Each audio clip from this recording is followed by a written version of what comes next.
My dear students, আজ আমি সমাধানের অঙ্ক কয়েকটি কষে দেখাবো। প্রথমে 4-এর 5 নম্বর দাগের অঙ্কটি করে দেখাবো। দেখো কিভাবে করতে হবে। x/3 দেওয়া আছে, প্লাস 3/x দেওয়া আছে, এটা দেওয়া আছে 15/x, আর পাশে বলা আছে x ≠ 0 হলে তাহলে x এর মানটা কত হবে সমাধান করে বার করতে হবে। তাহলে এই দুটোকে যদি আমি সমাধান করি তাহলে লসাগু করে দেই 3x, আর এখানে 3 দিয়ে কাটলে হবে এক্স পড়ে থাকবে, এক্স এক্স গুণ করলে এক্স স্কোয়ার হবে, এক্স দিয়ে কাটলে এক্স কাটবে, 3 পড়ে থাকবে, 3 স্কোয়ার করলে 9 হবে, আর এদিকে হচ্ছে এক্স আর উপরে হচ্ছে 15। তাহলে নিচে নিচে এক্সে এক্সে কেটে দিতে পারো, ঠিক আছে। তাহলে কেটে দিলে কত থাকবে তাহলে এক্স স্কোয়ার প্লাস 9, আর এটা গুণ করলে কত হবে, 3 × 15 হবে 45, তাই না। তারপরে যেটা আসবে দেখো, এক্স স্কোয়ার ইকুয়াল টু 45, এই প্লাস 9টা এদিকে আসলে হবে -9, তার মানে কত আসবে, এক্স স্কোয়ার ইকুয়াল টু 36, আর এক্স ইকুয়াল টু আসবে +-6। যদি বোথ সাইডে বর্গমূল করি তাহলে কত চলে আসবে, +-6। দেখো অঙ্কটা কত সহজেই হয়ে গেল। এবার আমি 6 নম্বর দাগের অঙ্কটি করে দেখাবো। 6-এর দাগের অঙ্কটা দেওয়া ছিল 10x - 1/x ইকুয়াল টু 3। তাহলে এটাকে কিভাবে সলভ করতে হবে, এটাকেও লসাগু করে দাও। তাহলে x হবে, এখানে হবে 10x² - 1 ইকুয়াল টু 3।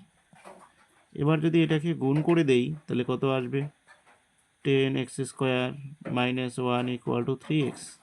কোনাকুনি গুণ করলে এরকম আসবে, 10x² প্লাস 3xটা বাদিকে আসলে -3x হবে, -1 ইকুয়াল টু 0। এইটাকে আমরা কি করব, মধ্য সহগ বিশ্লেষণ করে নেব। তাহলে মধ্য সহগ বিশ্লেষণ করলে কত আসবে, 10x² - 5x plus 2x - 1 equal to 0।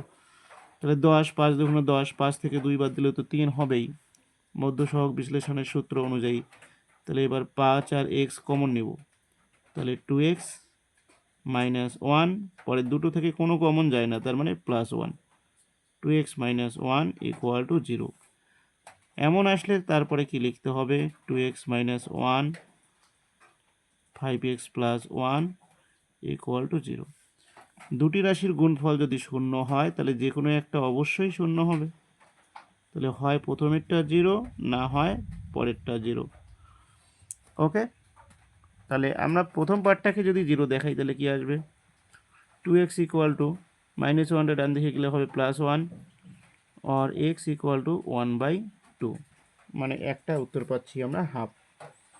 পরেরটা কত হবে, 5x ইকুয়াল টু, এই যে +1টা এদিকে আসলে হবে -1, আর x ইকুয়াল টু -1/5 আসবে।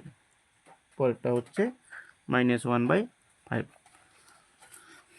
একই রকমভাবে আমরা 5, 6, 7-এর দাগের অঙ্কটাও সলভ করে দেখব।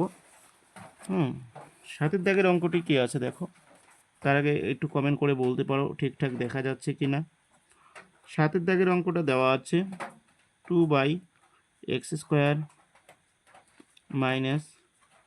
5/x plus 2 equal to 0। তাহলে এটাকেও সমাধান করতে হবে, তাহলে লসাগু করে নাও। তাহলে লসাগু হবে x², এখানে হবে 2 - 5x প্লাস, এখানে তাহলে কত হবে, 2x² ইকুয়াল টু 0। তাহলে এবার গুণ করে নাও, এটাকে সামনে লিখে নাও, 2x² আমি সামনে লিখতেছি, হ্যাঁ। তারপরে 5x লিখলাম, তারপরে আমি +2 লিখলাম, আর x² দিয়ে 0কে গুণ করলে 0ই হবে, তাই তো। এখন কি করব, এই পার্টটাকে আমরা লিখব 2x² - 4x - x প্লাস 2, মধ্য সহগ বিশ্লেষণ করলাম। তারপরের দুটো থেকে 2x কমন নিলে হচ্ছে x - 2, পরের দুটো থেকে -1 কমন নিলে x - 2 ইকুয়াল টু 0। এবার আবারও কমন যাবে, x - 2, 2x - 1, এ দুটো থেকে কমন হলো। এবার দুটি রাশির গুণফল শূন্য হলে যে কোনো একটি অবশ্যই শূন্য হবে, তাহলে হয় প্রথমটা 0, আইদার পরেরটা 0। প্রথমেরটা যদি 0 হয় তাহলে এখান থেকে x এর মানটা আসবে 2, আর পরেরটা যদি 0 হয় তাহলে এখান থেকে x এর মানটা আসবে 1/2। তাহলে 2 অথবা 1/2। থ্যাংক ইউ, আজকে এই পর্যন্তই।